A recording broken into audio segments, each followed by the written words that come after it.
Instagram, ये नाम आप लोगों ने कई बार सुना होगा और मुझे पता है कि आप लोगों में से ज्यादातर लोग इंस्टाग्राम यूज भी करते होंगे। मगर जो लोग इंस्टाग्राम यूज नहीं करते, मैं उन लोगों को बता दूं कि ये एक सोशल मीडिया प्लेटफॉर्म है जहां आप लोग अपने दोस्तों या अपने किसी फेवरेट पर्सन या किसी आइडल को फॉलो कर सकते हो, अपने दोस्तों के साथ चैटिंग कर सकते हो और अपनी स्टोरीज को इस ऐप में आप अपलोड भी कर सकते हो। ये प्लेटफॉर्म पे ऐसी कई सारी चीजें और भी होती हैं, मगर ये सब बस बेसिक था। तो जैसा मैंने आप लोगों को बताया कि आप इस ऐप में डायरेक्ट मैसेजेस भेज सकते हैं और इसी फीचर का कुछ लोग गलत फायदा उठाकर अननोन लोगों को फॉलो करते हैं और उनको गलत मैसेजेस भेजते हैं। और अगर वो इंसान इन लोगों को ब्लॉक कर दे तो ये लोग किसी दूसरे इंसान को अपना शिकार बनाते हैं या फिर उसी इंसान को दूसरी आईडी से फिर से परेशान करते हैं। आज की कहानी एक ऐसे ही लड़के की है जो इंस्टाग्राम में लोगों को गलत मैसेजेस भेजने लगा था और उसका नाम अभिमन्यु था। अभिमन्यु बहुत ही अच्छा लड़का था, पढ़ाई में भी अच्छा और अपने पेरेंट्स की सभी बातें भी मानता था। किसी भी तरीके की कोई गलत आदत भी नहीं थी, मतलब ये कह लो कि लड़का पूरा परफेक्ट था।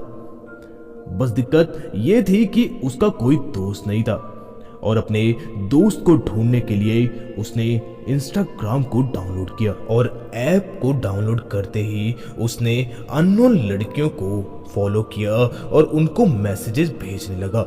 ये सब करने से उसको कोई दोस्त तो नहीं मिला, मगर उसको लड़कियों को गलत मैसेजेस भेजने जैसी गंदी आदत लग गई थी। उसने ये काम तकरीबन 6 महीने तक किया और अब तक वो 300 लड़कियों को गलत मैसेजेस भेज चुका था। और फाइनली उसको एक लड़की का रिप्लाई आ गया। उसने उस लड़के की प्रोफाइल को चेक किया तो उसकी प्रोफाइल बहुत ही ऑथेंटिक लग रही थी। कहीं से ऐसा लग ही नहीं रहा था कि ये आईडी फेक हो सकती है। वो आईडी बिल्कुल रियल थी। उन दोनों ने थोड़ी सी ही चैट पे एक दूसरे से मिलने का प्लान बना लिया। वो जगह अभिमन्यु के घर से ज्यादा दूर नहीं थी और जब अभिमन्यु ने उस लड़की से पूछा तो उस लड़की ने भी अभिमन्यु को यही बताया कि वो भी उस रेस्टोरेंट के आसपास ही रहती है, तो उसे भी आने में कोई दिक्कत नहीं थी।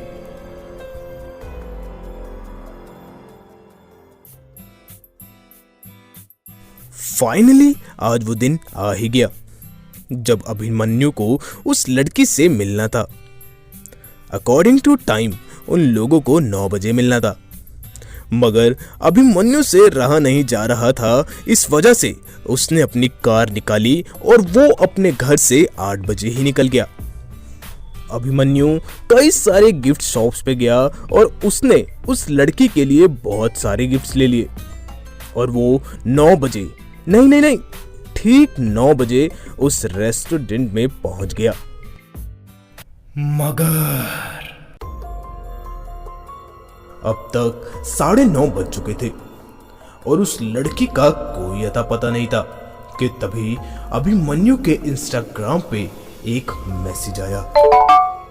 उस लड़की ने बताया कि होटल की तरफ आते वक्त उसकी कार खराब हो गई है, तो क्या तुम मुझे लेने आ जाओगे, क्योंकि इस रास्ते पे कोई आता जाता भी नहीं है, तो प्लीज मुझे पिक कर लोगे।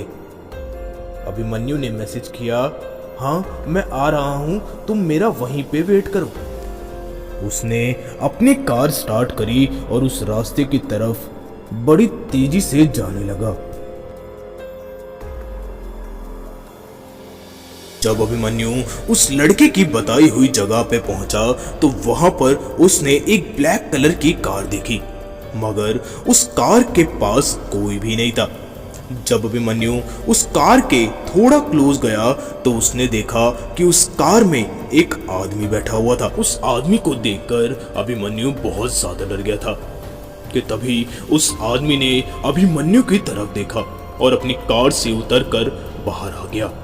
अभिमन्यु डरते डरते अपनी कार पे बैठा और उसने अपनी कार स्टार्ट करी और उस जगह से निकल गया।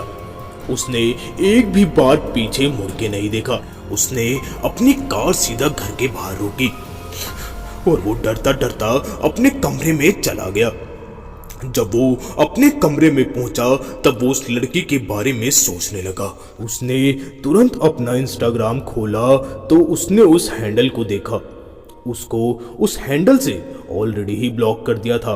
उसने इंस्टाग्राम पर थोड़ा और सर्च किया और सर्च करने पर उसको एक ऐसी आईडी दिखी जिसमें उस लड़की जैसी फोटोज डली हुई थी। और एट द एंड उसे ये पता चल गया था कि जिस हैंडल से वो बात कर रहा था और जिस हैंडल पे वो अपने मैसेज भेज रहा था वो आईडी तो फेक नहीं थी, मगर वो फोटोज किसी और की थी। इसलिए जो लोग इंस्टाग्राम को किसी को परेशान करने के लिए यूज करते हैं उन लोगों को ये काम बंद कर देना चाहिए।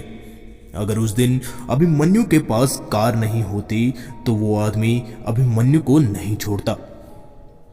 और क्या पता ऐसे कितने लोग हों जो इस काम को करते हों। तो प्लीज इस काम को बंद कर दें और इस वीडियो को जितना हो सके अपने दोस्तों के साथ, अपने घर वालों के साथ शेयर करें।